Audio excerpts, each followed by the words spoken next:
Ryan Reynolds here from Mint Mobile with a message for everyone paying big wireless way too much. Please, for the love of everything good in this world, stop. With Mint, you can get premium wireless for just $15 a month. Of course, if you enjoy overpaying, no judgments, but that's weird. Okay, one judgment. Anyway, give it a try at mintmobile.com/switch. Upfront payment of $45 for 3-month plan, equivalent to $15 per month required. Intro rate first 3 months only, then full price plan options available. Taxes and fees extra. See full terms at mintmobile.com. Well, and the individual voice that you're just talking about too, that because it's a large language model, it wants to be as large as possible. It wants to be as universal as possible. And that's the one thing that we really always have. Every student who walks into your classroom has an individual voice.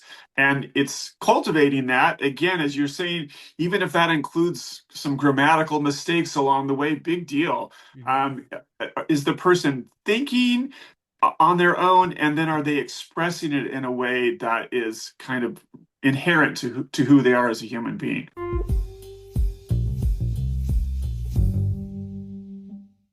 Before listening to today's exciting episode, I just want to introduce myself. It's Dr. Andrew Rimby. I am the host of the Ivory Tower Boiler Room, an arts and culture podcast. I'm so excited that you're listening or watching. Please make sure that you follow us on Apple, Spotify, YouTube, wherever you're getting the podcast. Please review us. Please share the podcast. It really means a lot.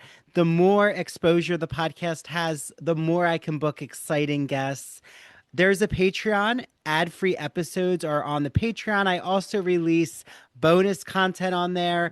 I talk about our book club, which is free. We're discussing on February 1st, Wuthering Heights, in honor of the Emerald Fennell adaptation that's coming out. So if you want to join the book club, it's on Zoom.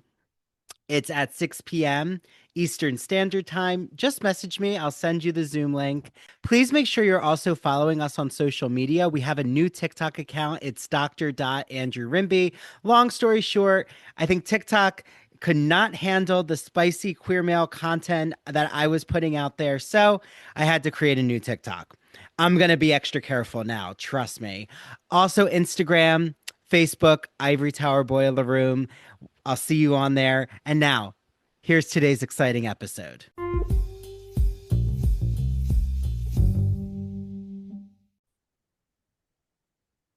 Hi, everyone. Welcome back to the Ivory Tower Boiler Room. It's Dr. Andrew Rimby, joined, as always, with a really exciting guest. I can't wait for you all to meet David Starkey. David is the emeritus professor at Santa Barbara City College. He served as Santa Barbara's 2009 to 2011 Poet Laureate. He founded the creative writing program at Santa Barbara City College, which is really exciting. He was also the publisher and co-editor of Gunpowder Press. Over the past 30 years, he's published 11 full-length collections of poetry, more than 500 poems in literary journals such as American Scholar, Southern Review, Georgia Review, and many more. As an educator, he's written and edited a number of books, most recently Hello Writer and Creative Writing, 4 Genres in Brief. He's also written what we're going to focus on, Academic Writing Now, published by Broadview Press. And he's also a founding editor of the California Review of Books and the host of Santa Barbara's Creative Community, which, as I can attest to, is a very exciting poetry, creative, writing-based show that you can get on YouTube. So, David, welcome to the Ivory Tower Boiler Room.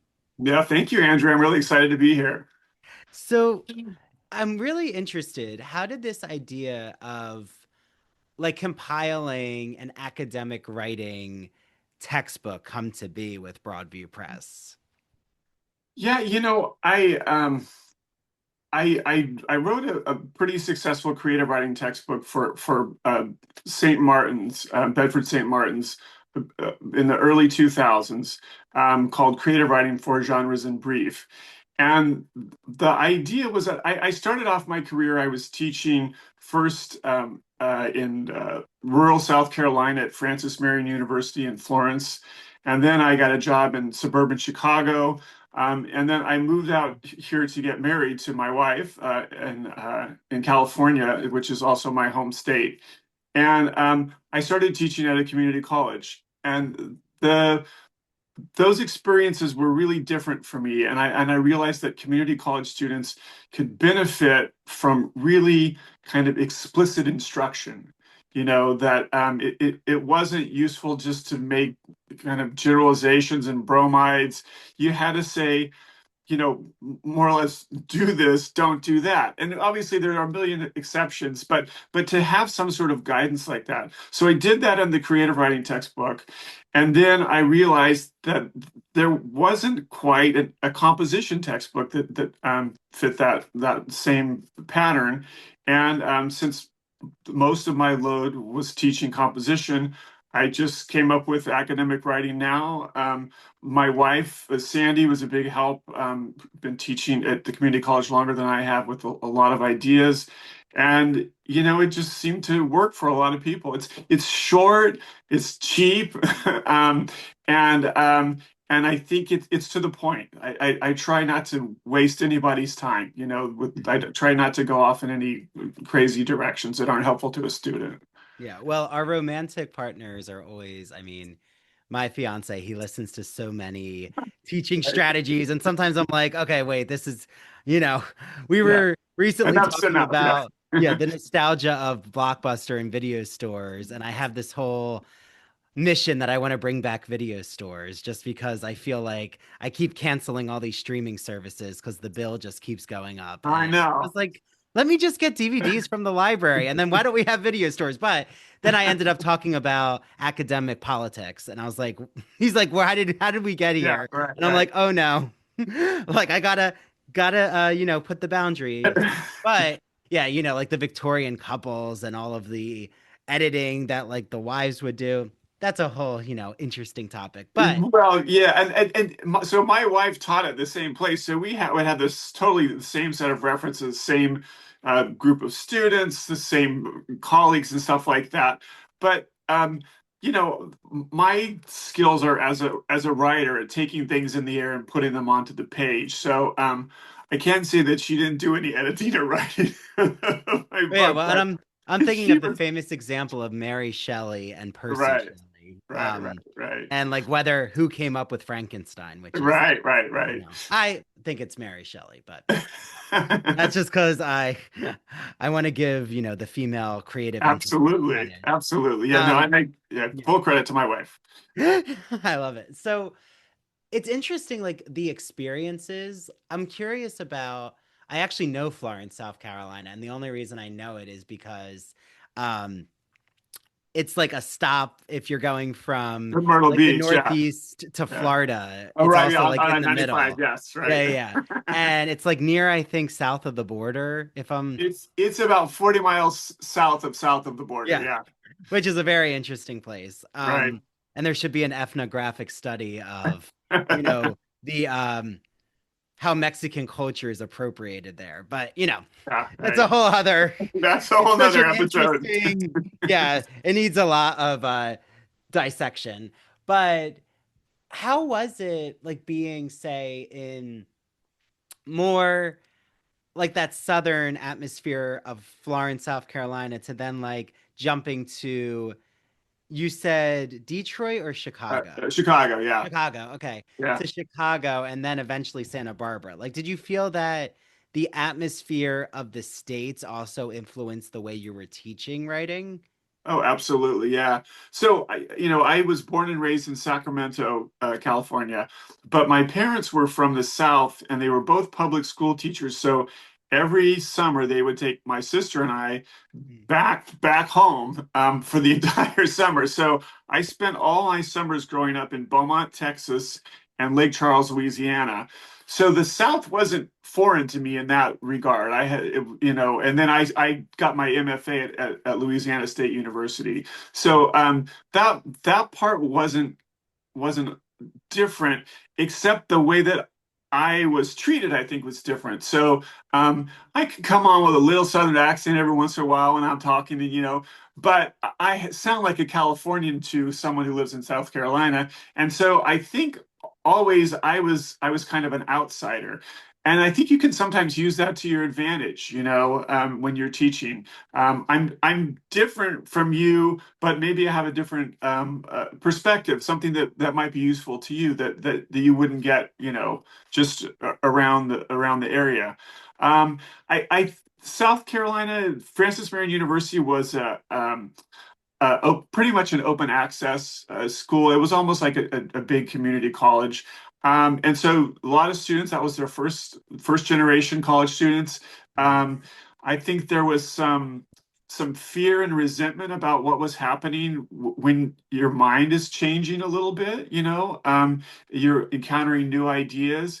So I did my best to try and figure out who my students are and what do they respond to, most successfully. And then it's true when I moved to, this sort of, middle class suburb of Chicago, that was a really different experience. All the students there, um, they wrote really well, I have to say. God bless the Midwest for in terms of its writing instruction, at least when I was teaching back there, because they were really good writers. But then again, they might have been a little bit boxed in their thinking, used to writing in these, kind of formal patterns that they'd inherited, 5 paragraph theme and, variations thereof. And then I moved back to California, I said, to be with my wife. I did teach briefly at the University of California, Santa Barbara. And that was also an odd experience because I was teaching in their composition program, and the writing was so much weaker than the writing I had encountered in my little private college in Naperville, Illinois, that I didn't give a single A my first quarter teaching, and I think I almost lost my job because the students were so mad. But then I had to sort of recalibrate myself to California, and that's the way it goes. I don't know if you've once you teach around, you sort of see that's kind of what happens. You teach to your students, I think, if you're a good professor. Yeah, no, and I have the experience of simultaneously teaching at a private and a state school.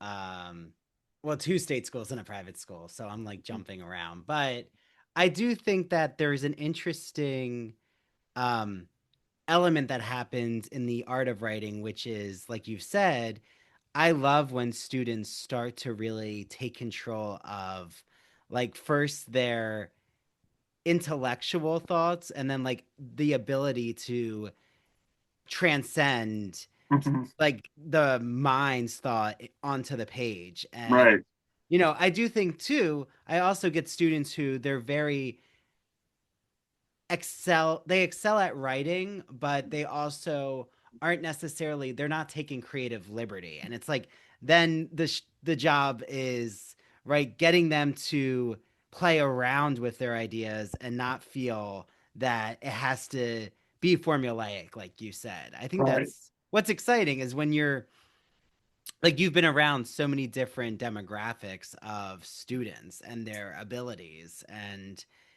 sometimes some students are more, um, they light up in discussion, and then when they turn in their writing, it doesn't necessarily right, match the right, energy with the discussion. And then, right. yeah, And vice versa. Yeah, and yeah, vice versa. Exactly. Like, you could have very, very shy students, but their writing is yeah. Off the exemplary. charts. Yeah. Yeah, exactly. So it's, Well, right, like finding the in between. yeah, I really was lucky in that in the early '90s when I first started teaching there in South Carolina, I became friends with a woman named Wendy Bishop, and I don't know if that name means anything to you, but she was really the first person to try and look for ways that creative writing and composition could cross-pollinate with each other. And so creative writing could learn a lot from this sort of ways, the step-by-step processes that go into writing an essay. And similarly, as you were just saying, composition could learn a lot from creative writing and being open to different ideas, different forms. Everything doesn't have to it doesn't have to be plain old prose. There could be other things mixed in. It could be poetry. There could be images. I mean, things we sort of take for granted now, especially when we're reading online. Um, Wendy Bishop was really, decades in advance of what actually happened. So I give a lot of credit to her for sort of opening that window up to me. That's so interesting. And I love that, like the programs I'm a part of. Specifically, I'm thinking of Montclair, where I'm in a writing studies department, and there's such an integration between the creative writing faculty, and like those like me who are literary um, scholars or like trained in literary scholarship. I Right, think right, that like we all inform each other, and like I'm even incorporating um, like creative writing assignments. I like to take my students on what I call a poetry labyrinth, and I learned this from my friends at the New York City Poetry Festival on Governor's Island, and they like had this labyrinth where like you would grab a rock and the rock had a name on it. I mean, I don't have the rocks, so I give slips of paper, but like you would put, say, just like really um exciting adjectives, right, and like say I do transcendent, I don't know. And you would like have to think of that word as you walk around the labyrinth, and then eventually sit down and do like a 6 verse poem. right, right. And like I think it's things like that where I always find that when the students, you break outside of the classroom and they're either literally outside or there's something that's just relates to them. It's why I love your book so much, David, and I'm using um like essays that you include in it. I think that something I was really trying to find is, I think students really do need to know, and I'm curious what you think, is they need to see what it looks like to have published like academic writers or even just creative writers who excel at different genres of essay writing. And you know like why does it matter to be able to convey a nonfiction message or to Mhm. argue a specific topic about AI, or you know audiobooks as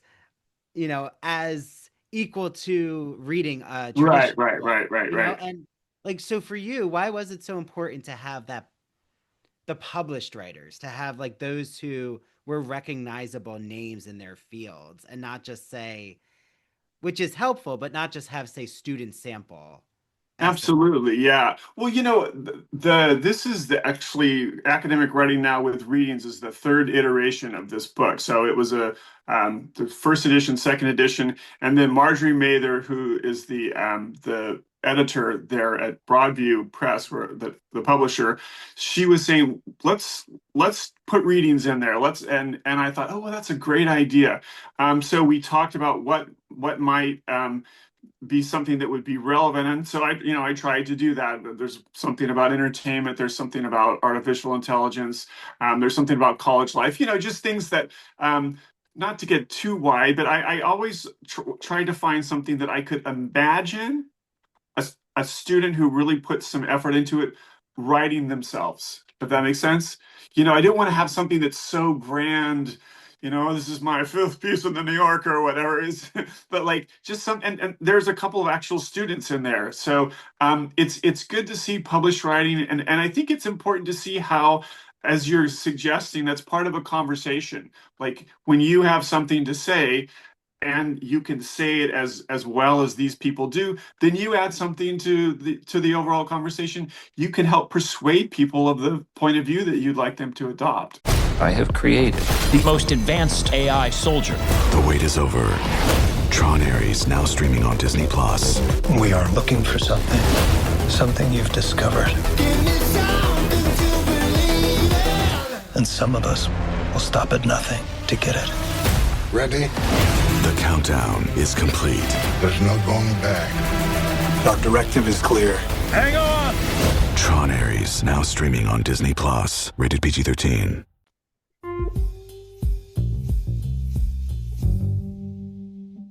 Now that the spring semester is here, I am so excited to let you all know about a publisher, an independent publisher that's celebrating 40 years of great books, called Broadview Press. I love Broadview Press. I have so many of their editions of classic literature like Wuthering Heights, which is coming out soon, and it's our book club choice. And they have so many academic books for instructors and for students and the general public. So I've had so many exciting guests on, from guests talking about The Wonderful Wizard of Oz, guests talking about vampire literature, horror literature. I'm looking at you, Jeffrey Andrew Weinstock, whose book actually just came out called Horror Theory. Look it up. And I cannot wait because I have two exciting guests coming on soon. And I've recorded their episode, so I know that it's going to be such an interesting conversation. The first is Rachel Tucholsky, who wrote a book called Writing on Fire, a fierce yet friendly guide to writing humanities essays in college. I've used excerpts of it for my Writing 2 course at Montclair. It has gone over so well. I just love what Rachel does. And we get into this in our episode about this metaphor about writing on fire, like how that's a great way to think about free flowing, brainstorming, creative ideas, and getting into that flow state, which, as Rachel explains, happens not just in writing, but in many other avenues.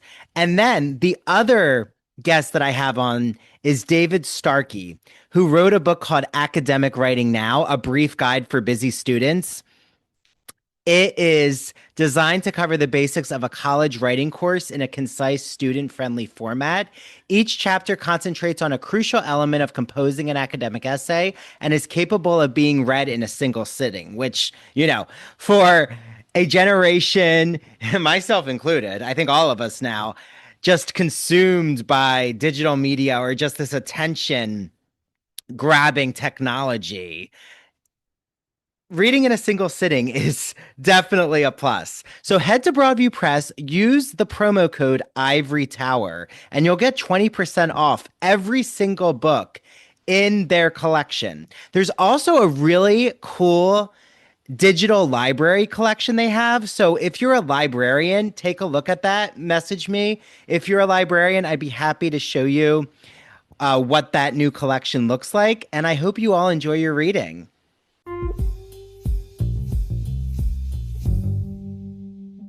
It may be freezing here in the Northeast, but when I received my copy of the Gay and Lesbian Review, it warmed me up instantly. Their new issue is all about kink culture. Let me explain a little. I'm going to read what Jeremy C. Fox, the managing editor, has to say about this issue. He says, "This issue marks a bit of a departure for the Gay and Lesbian Review as we crack open the bedroom door to explore the practices and paraphilias that interest or obsess some LGBT people and the roots of their appeal. Several future articles delve deeply into why certain kinks turn some of us on, and whether we can discern historical and aesthetic rationales behind these fixations. This magazine features articles such as The Power of the Foot." Oh yeah, they're going there with foot kinks. "Maplethorpe's Gift to America, Reclaiming the Sacred Dungeon. Tumblr was a gateway to kink," and "Cruising with Boyd McDonnell." You definitely want to get your hands on the kink issue here. I have an exclusive promo code that those at the Gay and Lesbian Review have granted to you all. It is ITBR Choice. Enter it when you check out on the glreview.org, and you will get a free issue of the magazine. I hope you all enjoy your reading, and it'll definitely keep you nice and cozy.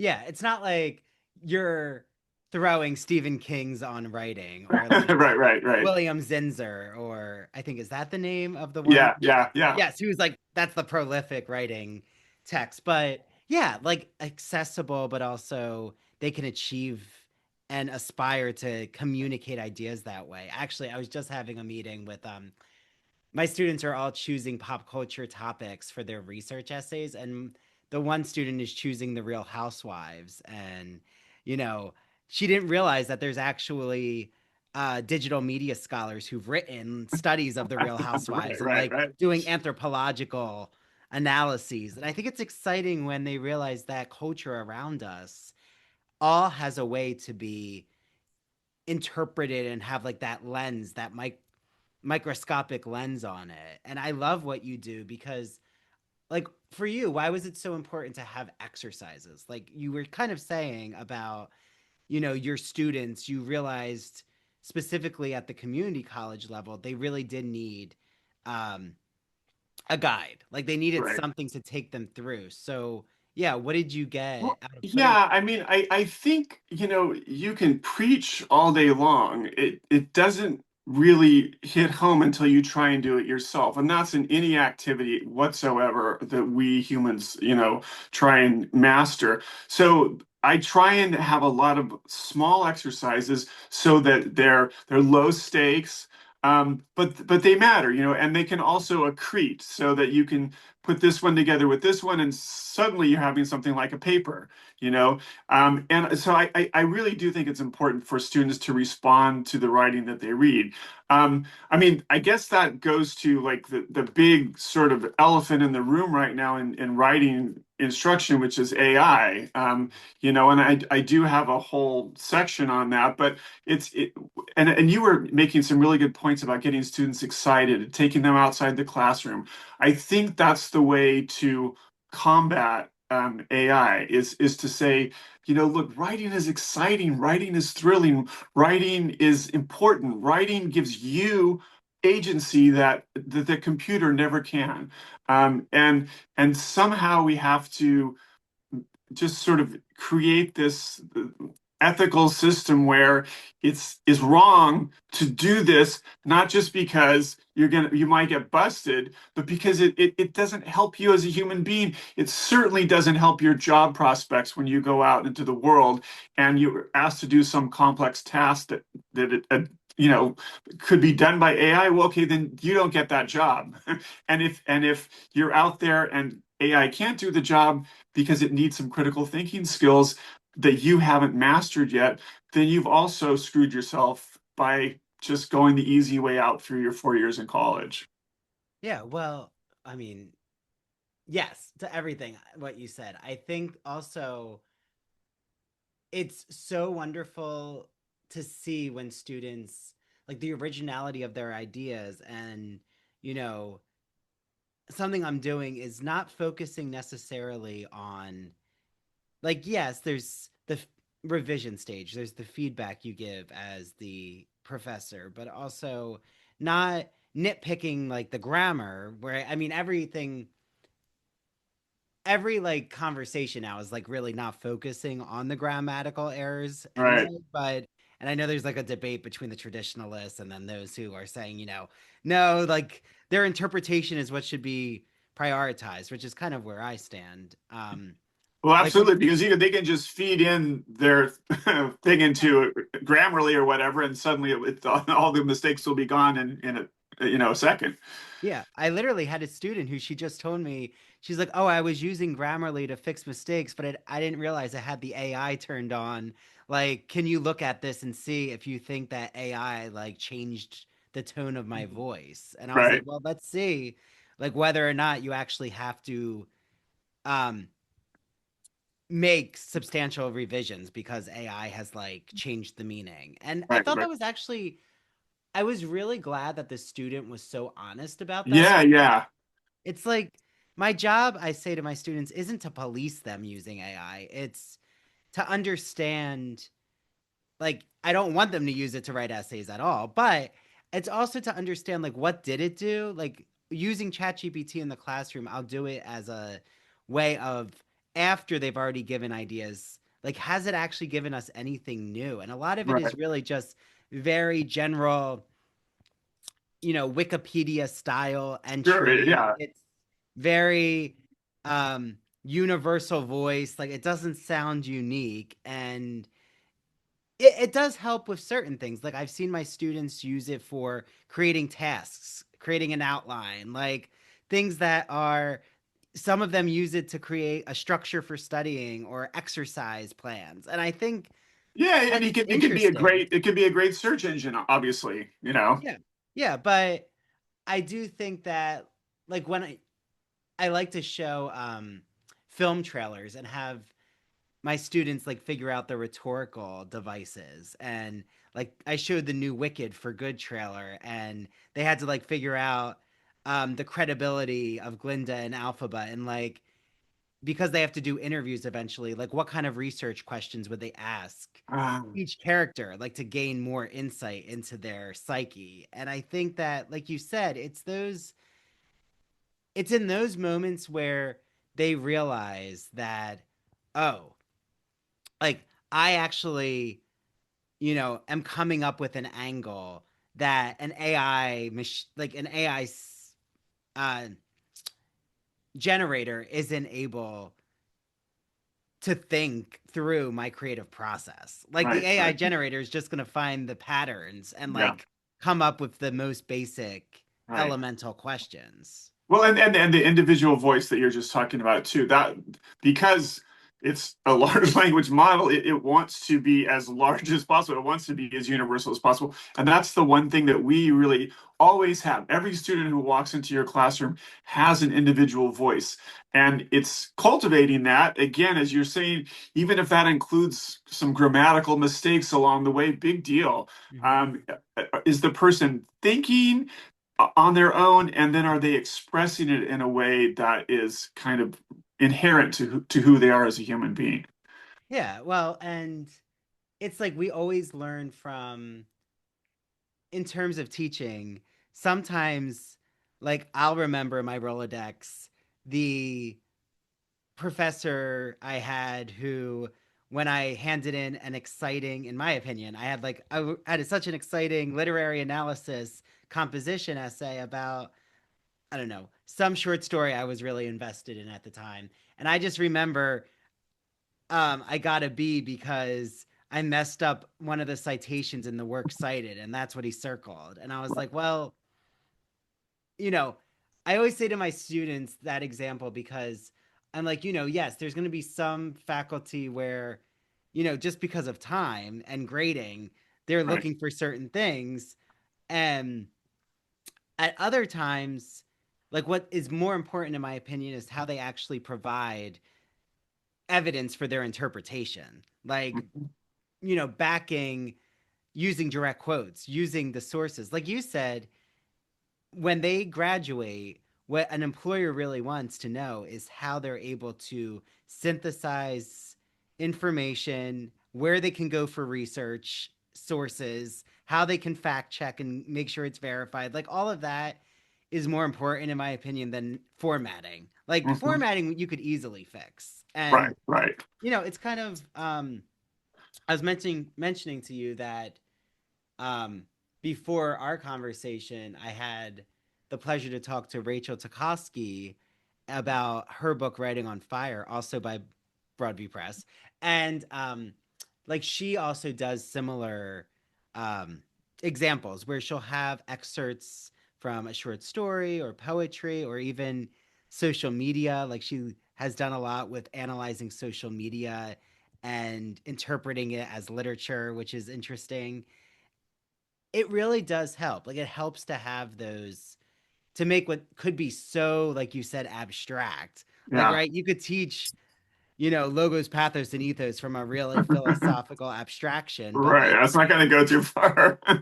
no, like students are always thinking, okay, well, why does it matter that I know the credibility of the author? Like, why Yeah. does it matter about, the emotional appeal or the evidence used? And like, how do you, David, like when you were in the classroom, how did you always get the students to realize the relevance of the art of writing?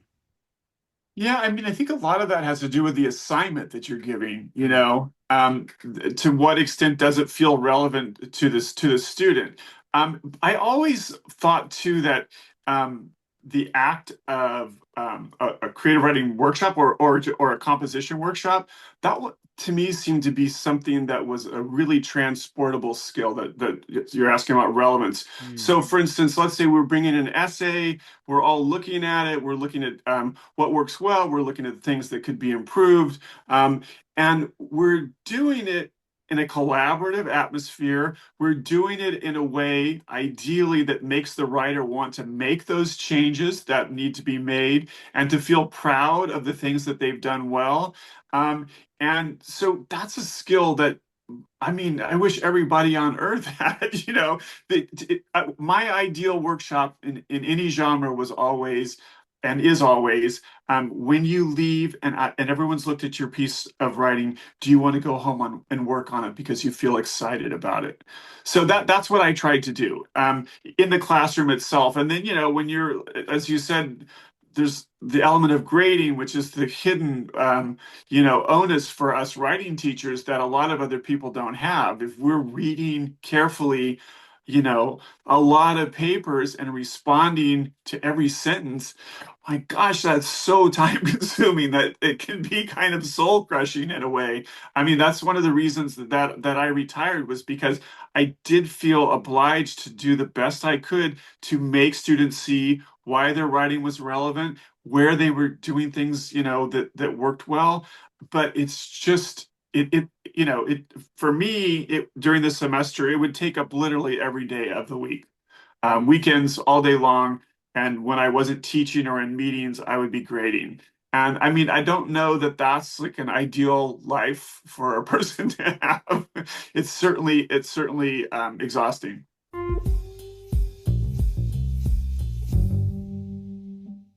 Are you a fan of classic Hollywood movies? Are you a fan of queer cinema?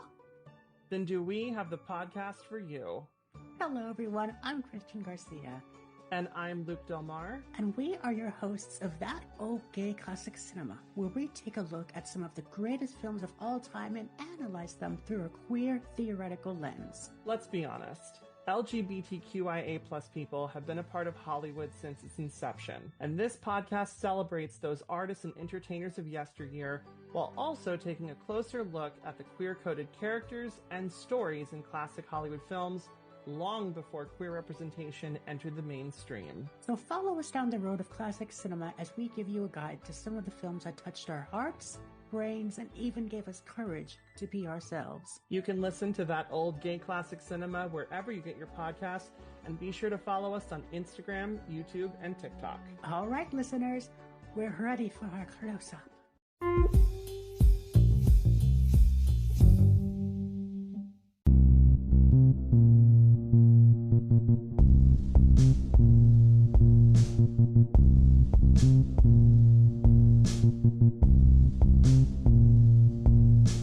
Welcome to Severed, a podcast suite dropping new episodes every Monday. Severed True Crime and Severed Paranormal episodes deep dive into murder, mysteries, and the otherworldly in a concise format. A 7-minute story to frame the case with thoughtful analysis and our usual banter. We sometimes find the lighter side of darker cases. We offer 3 spin-off shows, Severed Strange Stories, Severed Haunted You, and Severed Serial Killers that highlight the unusual to lighthearted topics from the digital dumpsters of true crime, haunted universities, and the minds of madness like Ted Bundy and Jeffrey Dahmer. We are your co-hosts. I'm Harry Chambers. And I'm Drew Hudson. Listen on all major podcast platforms, including Rogue Media Network and Radio Garden State. Follow us on Instagram at severed_podcast. Does it ever feel like you're a marketing professional just speaking into the void? But with LinkedIn ads, you can know you're reaching the right decision makers, a network of 130 million of them, in fact. You can even target buyers by job title, industry, company, seniority, skills, and did I say job title? See how you can avoid the void and reach the right buyers with LinkedIn ads. Spend $250 on your first campaign and get a free $250 credit for the next one. Get started at linkedin.com/campaign. Terms and conditions apply. Hey everybody, welcome to your 30-second laughing session brought to you by The Laughing Cow. Ready to laugh? In 3, 2, 1, and... Okay! Great job, everybody! Now unpeel a wedge of The Laughing Cow light spreadable cheese. A delicious snack with 2 grams of protein and 25 calories per wedge. Feels good to have a cow, huh?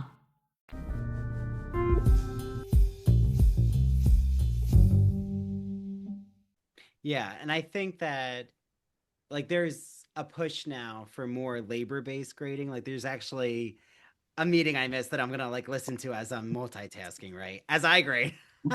uh, but you're right. And I think too, something that I've now actually modified in my teaching is I've now, for the last year and a half, done writing journals, like physical journals, prompts in class, writing checks of them. But like, right, my writing check is more not about the grammar at all. It's about, how much thought do they give to the Right. prompt? Like, what are they really interested in their writing? And I think that, like you said, there's an investment.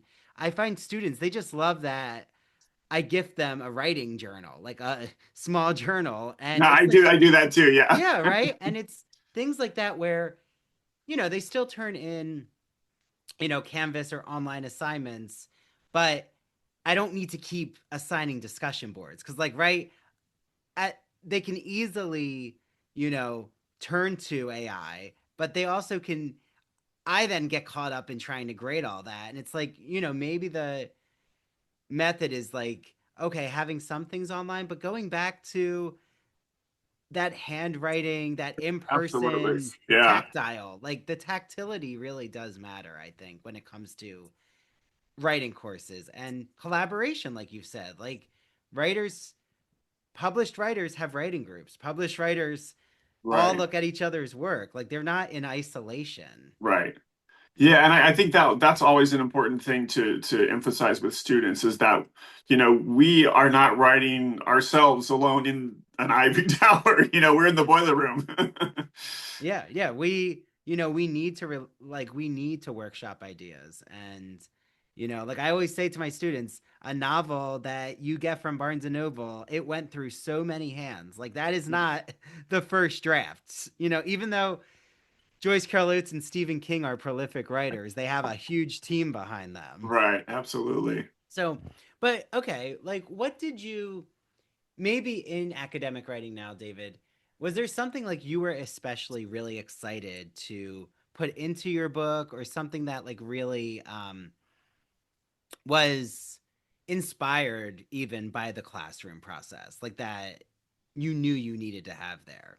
I mean, what I try and do in the first part of the book is walk students how to write an academic essay in just about any form it gets thrown at them. So that's what I feel good about is just to think of, I think there's a lot about invention in there. I really think that's important to be thinking before you start writing. Now, for a lot of people that occurs in their head, but I think when you're a beginning college writer, to take that from your head and put it on a piece of paper, put it on a computer is really, really important. And to have that material to work from, I think it's like a sculptor without any clay. You have to have the clay there before you can start working with it. And yeah, I mean, I think just guiding people towards what makes a decent thesis. And it doesn't have to be a old-fashioned thesis statement, but I do think it's always important to have an argument. An answer to so what? Why should I read this? I mean, and especially, there is a real reader with real consequences, and that's you, Andrew, and reading and you're going to give it a grade. And so it's important. It's not just something that they're going through for no reason. So anyway, I think I try and weave all that sort of those messages into the book. Yeah, and I think that what's so exciting about like your book, but like also just how much life you breathe into like not only why writing matters, but just the power of writing all around us is the persuasive element that you need to captivate your reader and like how much you can bring in terms of outside material, like the New Yorker, or I mean, any nonfiction book that just got published, or a Right. YouTube video. Like it's like a music video. I'll use music videos too a lot. And like there's so much potential. And I think that's what makes writing and the humanities interests, like, just such different types of disciplines than, say, the sciences, is there really is a unlimited amount of examples. And like the way that you're teaching, that you taught it, is different than how I teach. And like, Right. you could shadow so many professors and everyone is doing a different type of practice. But at the end of the day, we're all teaching, how to effectively communicate. Yeah, Right? absolutely. Well, and I think that's one thing that's really important about the humanities is just having that flexibility of, so that you can teach this way, I can teach that way, someone else can teach another way. And it's really crucial that the teaching that we are doing matters to us personally, just as much as we want the writing to matter to the students. We have to be talking about things that we care about, and we have to be doing it in a way that is going to be a way that sustains us.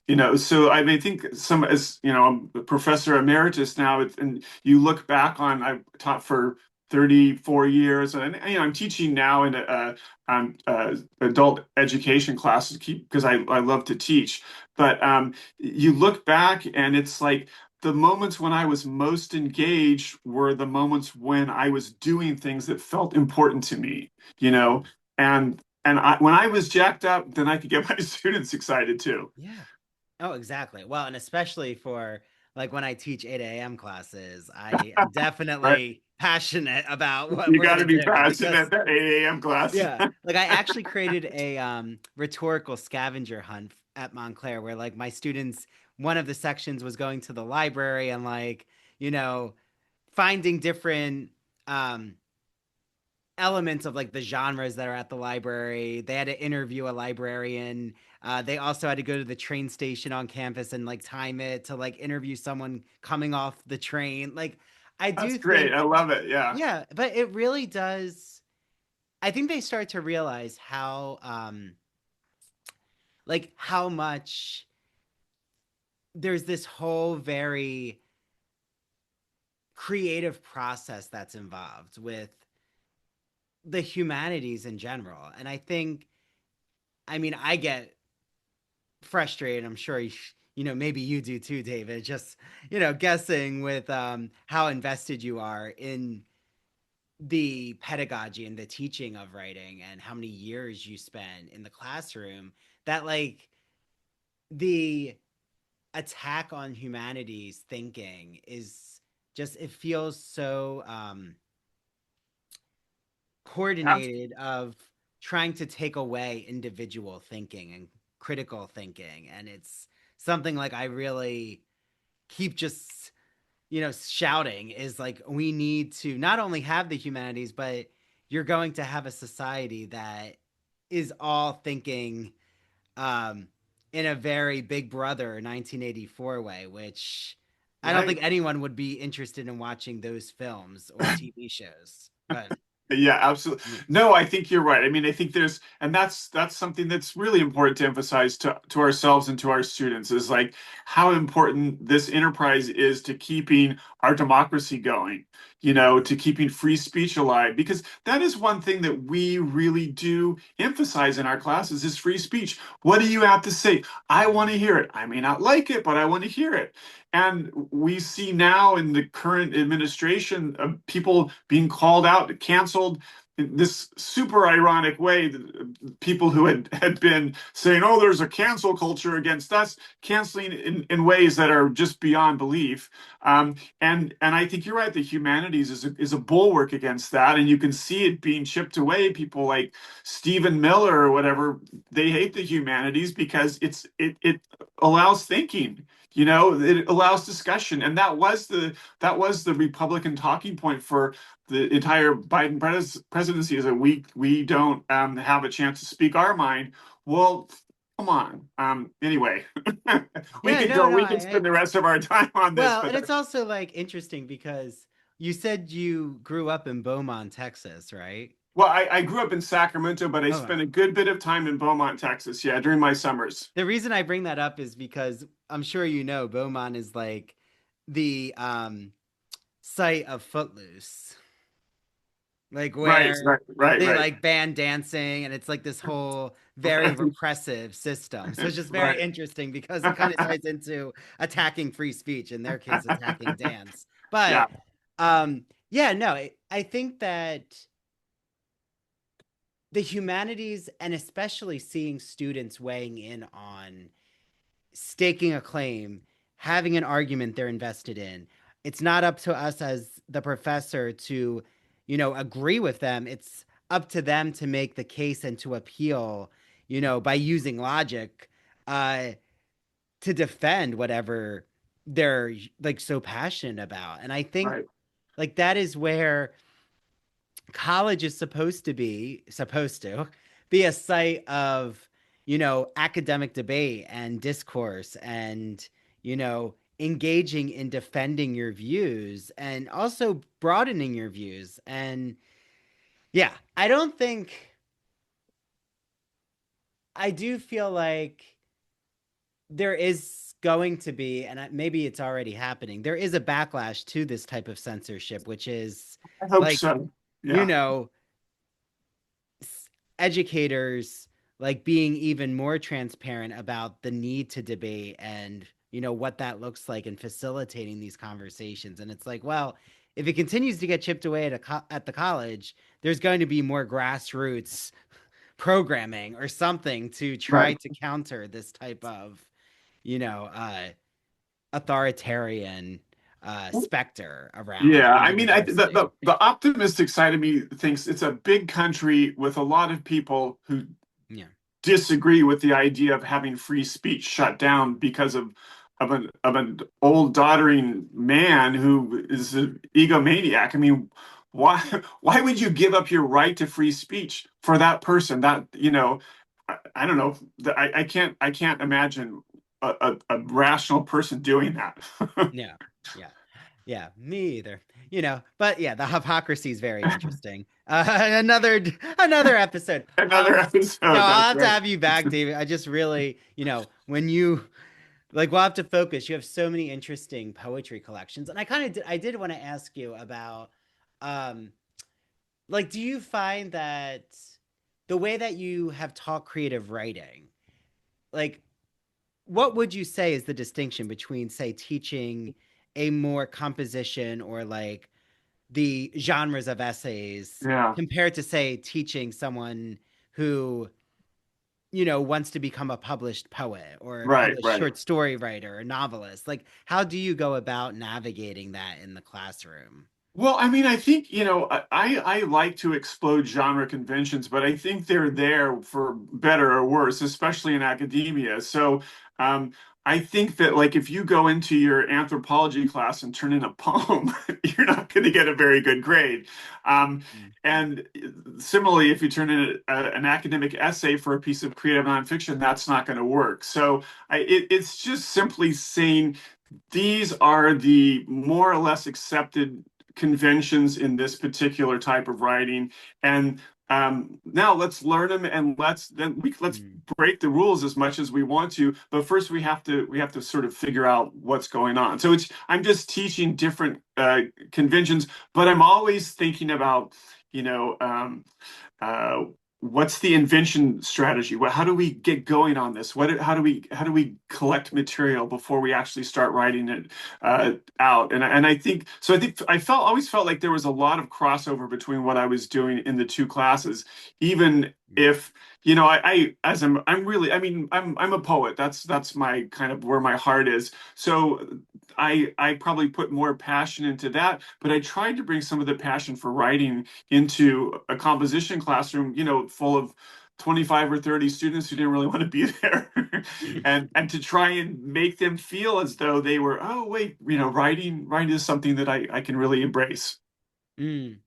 Well, and I love, like you've mentioned, the like reading section, but like even what like you're talking about is like, for example, I'll just choose like what's the future for AI essay. And it's like it's so interesting how a nonfiction essay like that could be brought into so many different Right. disciplines or genres. Like,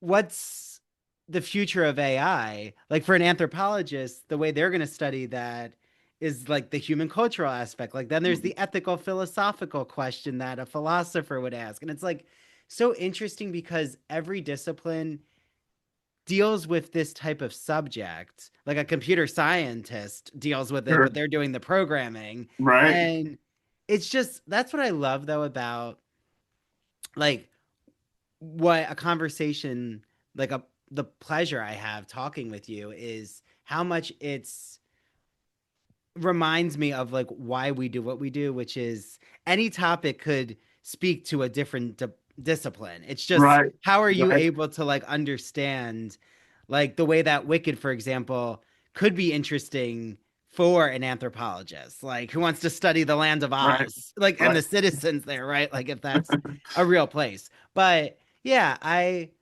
I'm curious like what you've learned even from say colleagues who were outside of a writing program. Like was there ever a time where they maybe questioned or you know not questioned you as the professor, but like were just curious about like what was going on in a writing class and like you were able to have an interesting dialogue with someone from a different department. A different discipline. Yeah. A different I, discipline. I mean, I felt like I had my most productive conversations with people in the arts, in the visual arts. And so you mentioned my TV show, The Creative Community. I spent a lot of time talking um, to artists, and almost always, though, we would find some connection between the things that we were doing.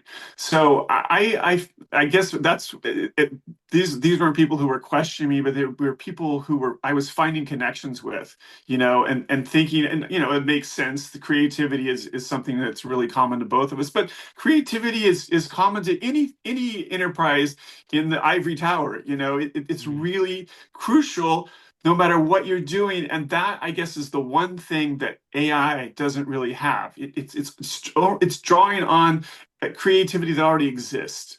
Maybe someday it will be going beyond that, but right now, at least, that's what we have. We have to our advantage.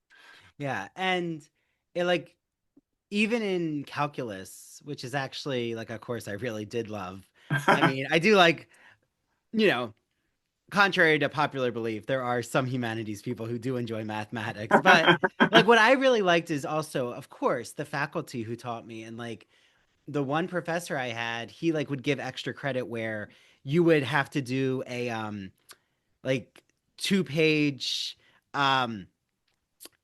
essay exploration of one of the founders. So like I remember looking up like how Sir Isaac Newton came up with a calculus Right. principle. And it's like, oh, that's right. They were philosophers, or Hypatia and her like more geometry minded sense in ancient Greece. And it's like there are so many books about how the sciences came to be with their theorems. And Right. like the humanities are involved in everything. Like even Right. though some will say, well, science is, always has a right answer. That's not true. Like the Yeah. scientific method is in flux. Like Right. things Right. have been disproven. And Right. yeah, I think that's where, in my opinion,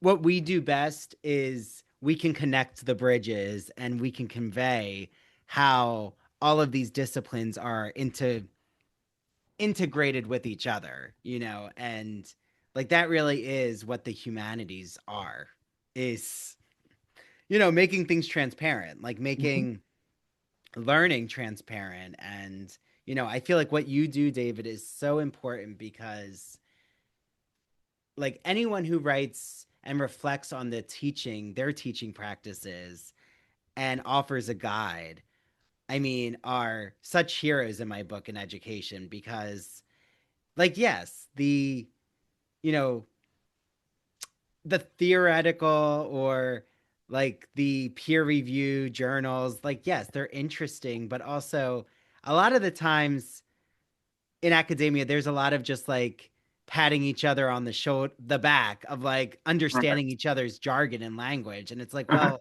that's all great and everything, but how is that actually bringing in new people, like bringing in people who might not have been interested in this subject before? Right, and that's so important right now, especially in our discipline in English. We need to find ways to bring people in and rejuvenate it. Yeah, well, because like, I mean, I don't know the last time you've been, in your public library or a bookstore, but I always get excited. Like I've go to my library a lot here in North Jersey, and like what I love is like I'll be checking a book out and someone has a recommendation, like, oh, did you check out such and such? Or like now I'm checking DVDs out again, and they're like, oh, you need to like request this DVD. And like I'm teaching King Arthur Legends in my British Lit course, and like got my hands on Camelot, and like that community space, like the bookstores, the libraries, like these are creative hubs of Barnes and Noble. I always see people browsing and like young people, and they're really excited. And it's like, oh, there are people interested in literature. It's just like you said, how do we, absolutely. when they get to college, how do they realize that like they can have more of a critical eye with what they're reading, what they're absorbing? Yeah. But no, I think those two spaces you just mentioned are important. I am a big patron of our library, and also we have a great local bookstore, Chaucer's Books in Santa Barbara is one of the great independent bookstores, I think, in the country. So I'm lucky to be there. And again, you run into people and did you read this? And it's a great physical space to do what a lot of people are doing online in terms of recommending books. That would be one other thing I would put out is my I co-edit with Brian Tanguy, the California Review of Books. If people are interested in taking a look at that, calirb.com. And we recommend books that we are excited about. And so that's another space where I get a chance to do exactly what we've been talking about. And which genres of books, David, do you both review? So Brian is more kind of politics and history. I tend to go more for kind of literary fiction, poetry, but if something comes along that we like, we'll review it. So take a look. I'm gonna look. No, I'm gonna look. And it's all online. Yeah, it's all online. Oh, wonderful. Okay. California Review of Books. Yeah. I can't wait. No, I love, and also I think that even though I'm in the New York area gets a lot of like it does literary press, but the West Coast has a lot going on too. Like California has a literary art scene. So definitely going to check that out. And I love that the bookstore is named after Chaucer. I'm a huge Canterbury Tales fan. So hopefully I'll have a chance to go to Santa Barbara. I've heard beautiful, beautiful things about Santa Barbara. So how can everyone, David, I know you have a website, so if you can tell everyone where they can like find all your work, your creative work, academic work, everything. DavidStarkey.net. There's another David Starkey, a British historian who's kind of an asshole. And that's not me. So DavidStarkey.net, not DavidStarkey.com. You can see everything. I have a new novel that just came out this month, and I hope people take a look at that. So a lot of stuff going on. Oh, congratulations. What's the novel called? It's called The Fairley Brothers in Japan. It's about two washed up musicians trying to make a start in Japan. And it's sort of a comedy, a brother book. And anyway. Yeah. And I'm assuming you're like always working on a new project. Yeah, my wife gives me a hard time about that, but it's true.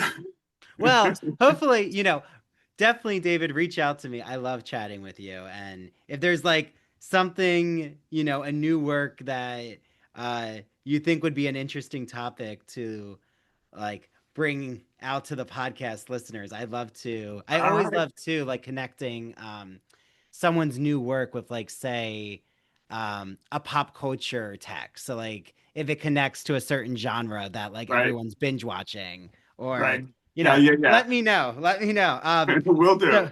Also, is there any social media where people could follow you, David? I'm a pretty lousy social media guy, Andrew. I mean, I have an Instagram account and a Facebook account, but I don't post that frequently. So my website is probably the best way just to sort of keep in touch with me.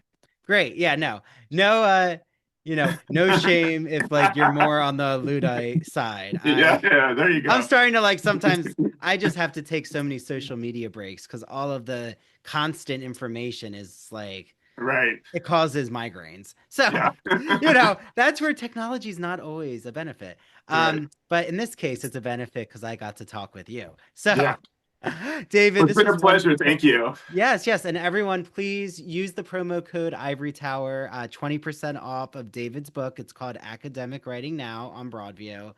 And check out his website, davidstarkey.net. And David, this was such a pleasure. Thank you so much for coming on. Thank you, Andrew. Thank you. Okay. Bye, David, and bye, everyone out there.